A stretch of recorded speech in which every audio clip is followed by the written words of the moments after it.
Alright guys, today I'm back here at this high school.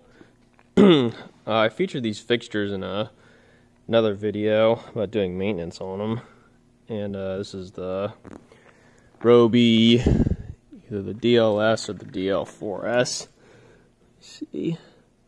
This is the DLS, so it's a little bit older. But now, this one won't power on.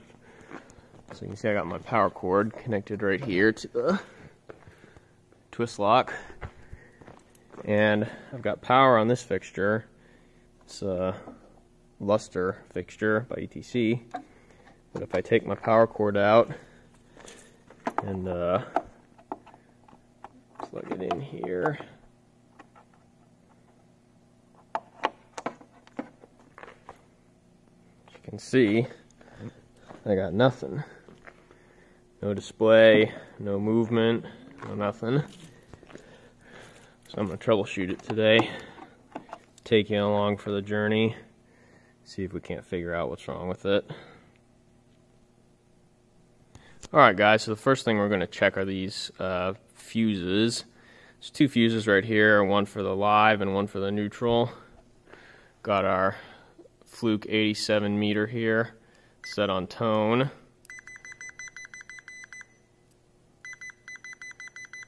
So, check the continuity across the fuse.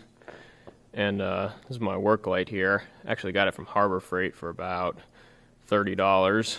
Great little LED, bright, rechargeable work light. Definitely recommend it. So let me see if I can do this one-handed here. I don't know if I'll be able to.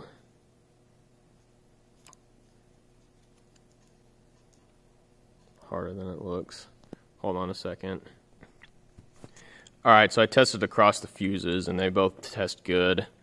So our problem isn't these fuses, so that means we're going to have to open up the fixture and check the internal power supply.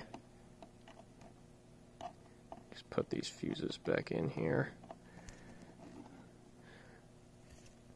Hard to do this one-handed or left-handed. Let's see. Shove that in. Quarter turn. Okay. So, to get to the power supply, it's on the bottom of the fixture. So we got a couple screws on the bottom. I'm going to try doing this without having to take this guy down, but I may end up taking it down anyway, just to make it easier to get to. But let me get into this power supply, or access cover right here. We'll go from there. Alright guys, so as you can see, I got the fixture off the pipe. And got it opened up here. So there's our power supply, as you can see.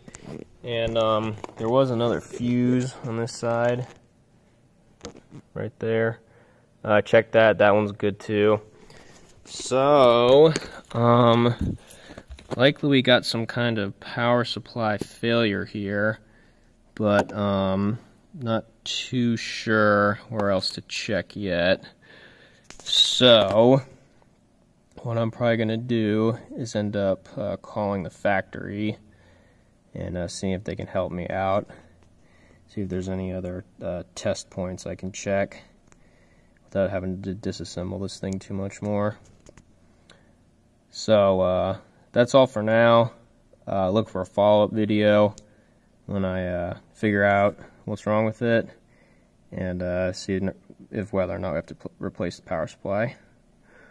Alright guys, stay safe and like and subscribe for more. And thanks for watching. Alright guys, so back with this DLS unit here. I did end up calling the factory. There's a number right there. Very nice, very helpful.